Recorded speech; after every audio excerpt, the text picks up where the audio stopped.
Hello there guys, it's me Unstable Voltage and welcome back to episode 33 of Xenonauts. We are currently in the middle of a terror mission. We're doing quite well, we've killed a fair number of aliens. We did find the alien leader and we had to kill him because we were in a bit of a predicament, and to be honest I hadn't had a lot of luck with incapacitating civilians anyway. If I'm going to have to try and get an alien leader, I think trying to do it against seasons are probably going to be easier.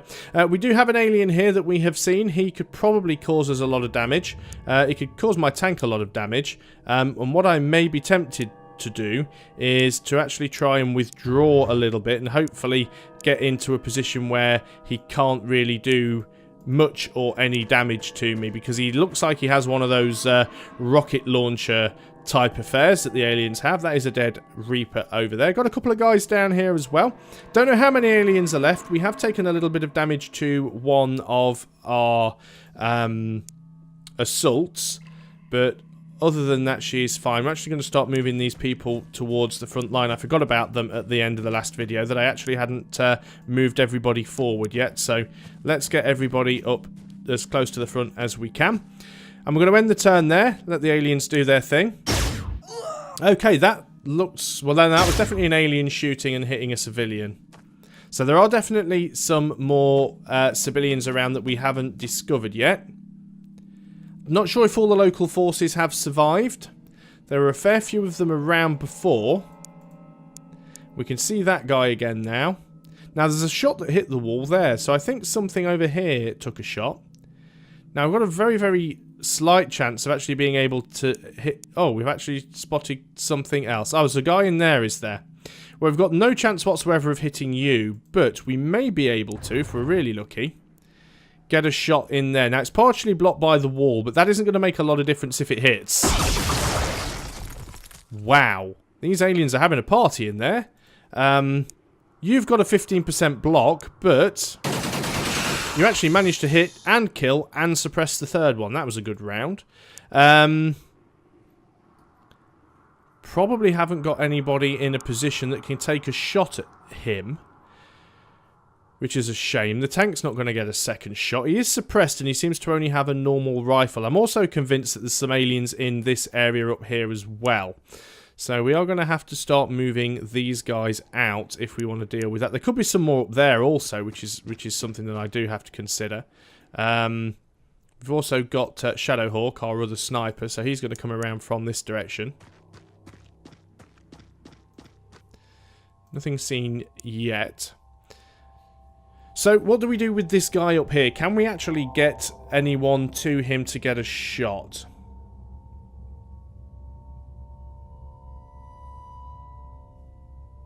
Could potentially try and take that piece of wall out of the way, but I'm not necessarily sure that would help. He is suppressed, so I guess we could start moving our assaults closer. We do think there is something over here, though, so we do have to be careful with that. Peter can climb over the fence, so we can possibly get around behind. Is there anything in this room? No. So we are relatively good there. We do have another sniper, of course. Garrett would need 57 time units for a normal shot. We can get him to here with 53 and he might be able to get a snapshot. He'd have a 36% chance of hitting, and that would cost 46 time units. And he only needs 43. He's got 53, so we can crouch. That gives him a 43% chance of hitting. Let's take it. Actually missed, which is a bit of a shame. And he's now out of time unit, so I think he should probably be safe. Unfortunately, he stood up there, even though he can't move.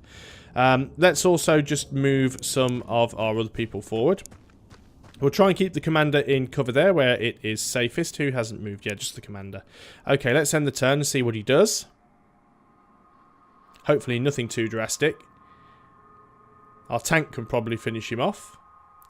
Right, doesn't look like the aliens did an awful lot on that turn. Do we have a shot? We do, but that car is partially in the way.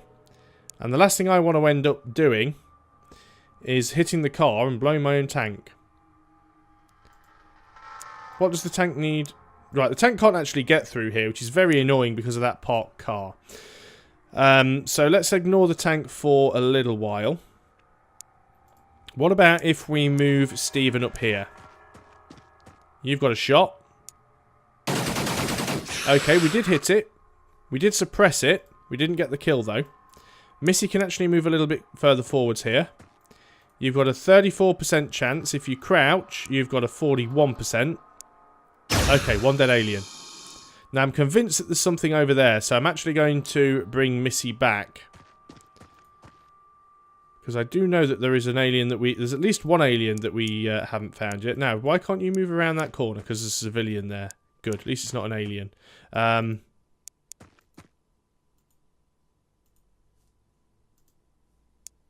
Okay, let's also get our sniper moved up to this corner as well. I'm watching that direction. Still haven't seen anything yet, but there could be stuff around. I think we're going to take our tank down the street and go up in this direction because, let's be honest, it can't really go that way. This way it can. So tank's going to go up and have a look around in this direction for us. Who else do we need to consider moving? Let's have a look around the back with Peter.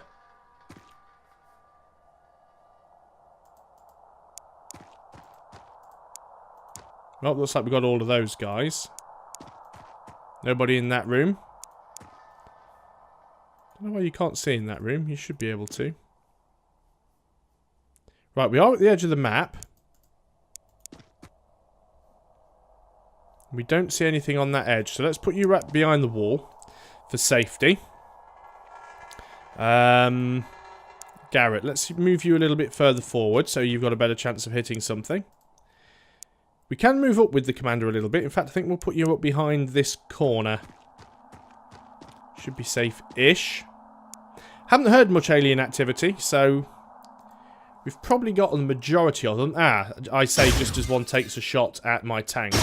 I think that was a miss.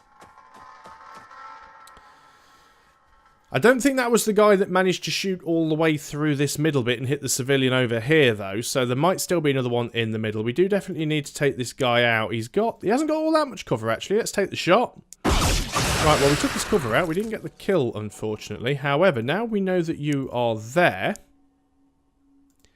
we can actually take a shot at you with Bobby. 41 time units. We can't crouch. 71% chance to hit.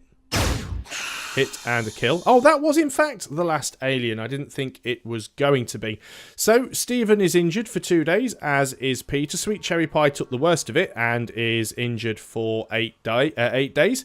Only one of the local forces survived, but at least 5 out of the 6 civilians did, so it is all good. We didn't get anything else new for research, but we nearly got 100,000 in credits. The attack is thwarted, so brilliant. So relations up here are still good, and we're due to get a fair bit of money. There is a UFO up here that I'd love to deal with, but I think my interceptors at the moment are just, yeah, they're refueling. We might actually be able to deal with that if we are lucky.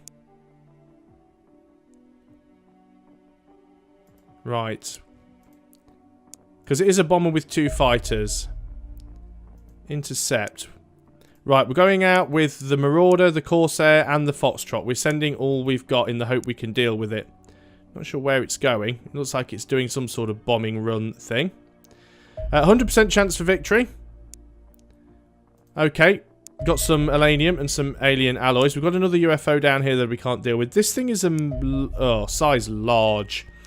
Not necessarily sure we can deal with something large. Indochina could send its Corsair, its Foxtrot, and its Condor.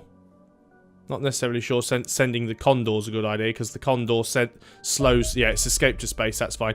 The Condor slows the whole convoy down. We are going to have to... Because, obviously, if you're sending a squadron, the squadron can only fly as slow as the fastest aircraft. Or it can only fly... No, that's wrong. It can only fly as quickly as the slowest aircraft, which is the Condor. So we really do need to get those things upgraded. Got a decent amount of money, which is going into the production of another Marauder. We're only sort of 9 days away from the end of the month as well. Because luckily for us, February is a short month. So there is a potential here that we could actually make some decent money and continue with our production of Marauders. Just having a quick look at what is going on. Our scientists have currently got nothing to do. Our engineers are working on the Marauder, and the only thing that's really holding them up at the moment is cash. So we're on top of the research, which is why we really do need to capture an alien leader for interrogation. Now, obviously we can do that in terror sites, we've just learnt. We can also do it in alien base missions, and I think doing it in an alien base mission is probably going to be easier. Mainly because in an alien base mission we can't really take the tank.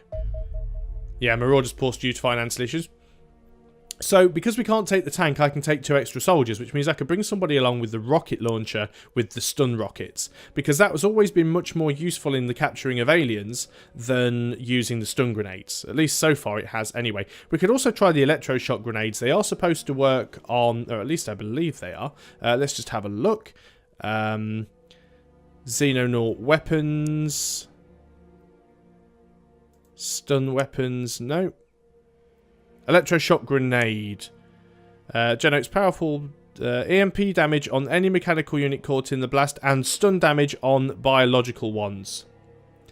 So maybe we should be using these shock grenades instead of the smoke gas grenades. That's probably something to consider. And on any future mission, anybody who is carrying stun grenades should get rid of them in favour of taking electroshock grenades. I don't think you need that much ammo, so taking another electroshock grenade probably isn't a bad idea. You could probably take one as well if you can get away with it. Maybe another? No, you can only take one, but still.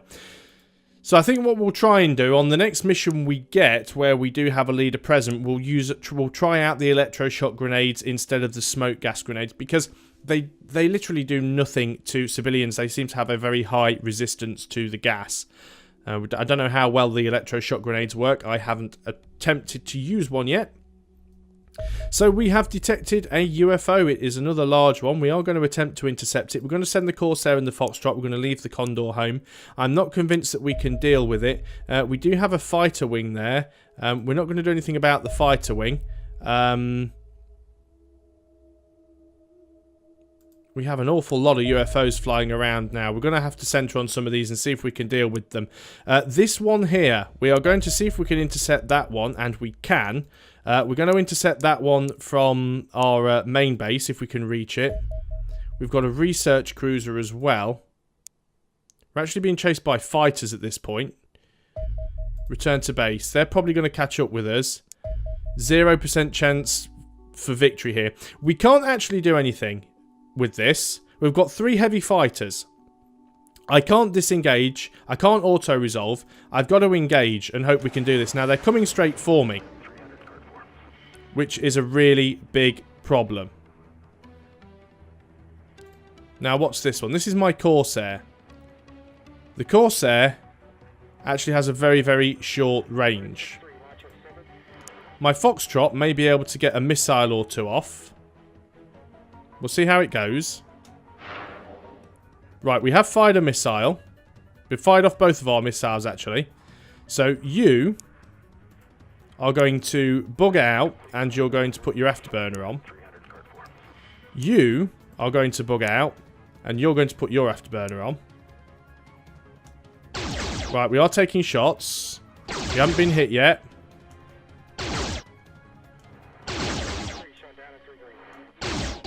Now what we need to do, really, is keep sort of running a sort of a zigzaggy pattern and trying to take almost evasive maneuvers.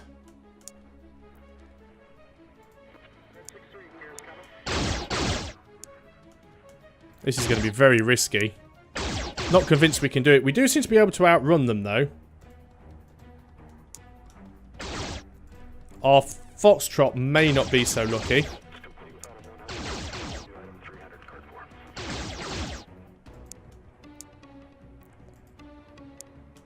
Don't turn back towards it. We want to bug out. You need to do a... No, now we're taking hits. That was my own stupidity. Just survived it. Oh no, lost it. Lost the course there. If I'd have actually realised that I needed to hit that button, I'd have been alright. It could still engage us, and it has done. I'm just going to auto-resolve. I'm going to lose the craft. There's nothing I could do about that. So, we've got fighter wings that we need to be careful with here. Marauder 1 is low on fuel and has to return to base. Okay. Now we're starting to get problems. We're getting more aircraft than we can cope with again. And this is the thing that I hate about this game. You get far too many waves of UFOs that it is really possible to deal with at any one time. And then they just shoot your interceptors down. And then that means it's very, very difficult for you to then deal with any other UFOs. And we're probably going to end up losing Australasia at this point. Which is not good. But there again, saying that, this is only my first playthrough. And I've only lost one of the funding nations so far. So it isn't all that bad. Now, what do we have here? These are Androns. I don't like Androns. And it's a cruiser as well. We could send the landing party over. It seems a little bit of a risky thing to do, because it'll be a nighttime mission against Androns. But I'm very tempted that it is something that I should probably do. 15 Androns on a research vessel. Would there be a leader there? It is a large ship. So there's a possibility. The other problem I've got, of course, is if it tries to take off as my... if it tries to take off right at the moment my dropship arrives, we'll be in a lot of trouble. So we need to wait until everything is refueled first, which is going to be 3 hours. So annoyed that I've lost many interceptors. And again, we've still got ships appearing that I can't do anything about. This area, there must be a base around here somewhere. We're still a couple of hours away on the refueling side of things. It may well take off before we can do anything else.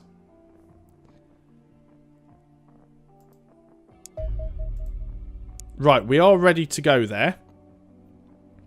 And we do have... Where are we? We need to make sure we've got the right people on board, because we do have some injured people. Because Sweet Cherry Pie is, able to go along again. But the problem is with Sweet Cherry Pie is she's injured, and I don't want to take her along. So we're going to do that. We are also going to put... Right, everybody else is fully repped. So who's going to go along as our backup assault for this mission? Assaults need relatively good reflexes. Who have we got that's good on the reflexes? Spencer, but you don't have a lot of time units, you don't have a lot of hit points. What about Ben? You are our new assault. So let's go over to our soldiers. Let's just take that off Cherry for the time being. And Ben, you are going to be our new assault. Your gear is good. Now then, it's not good because you don't want that. What you want is one of those. In fact, you're going to take less ammo and take another one of those. So Missy's built like that. Bobby's good. You're good. Shadowhawk. You may as well take one. It's not often that the snipers get in a position where they need to use grenades, but there's certainly no downside to carrying them when you can. That puts you slightly over the weight limit, so we'll ignore that. You're carrying a absolute crap ton of them. You can afford to carry... Well, you can afford to carry at least one. And Garrett, you can probably carry one as well. You don't need quite so much ammo. I know you do spam your shots, but... Okay, that is a full squad. Let us go ahead and make sure that everybody is in the right places on the dropship. So we've got our rifles and our heavy at the front, with our assaults and our sniper at the back. Move them this way because it's one less person to have to move to get the tank out of the way. And the other sniper at the back. So that seems like we are ready to go. So what I'm going to do is I am going to send out my interceptors just to make sure that it can't take off, and then we are going to send in the dropship. But that is something that I will do on the next video. I'm also a little bit concerned that this ship may be coming for our base in Indochina, which would be relatively catastrophic. But anyway, thanks for watching, guys. I hope you are still enjoying Xenonauts, and I'll see you next time. So until then, goodbye for now.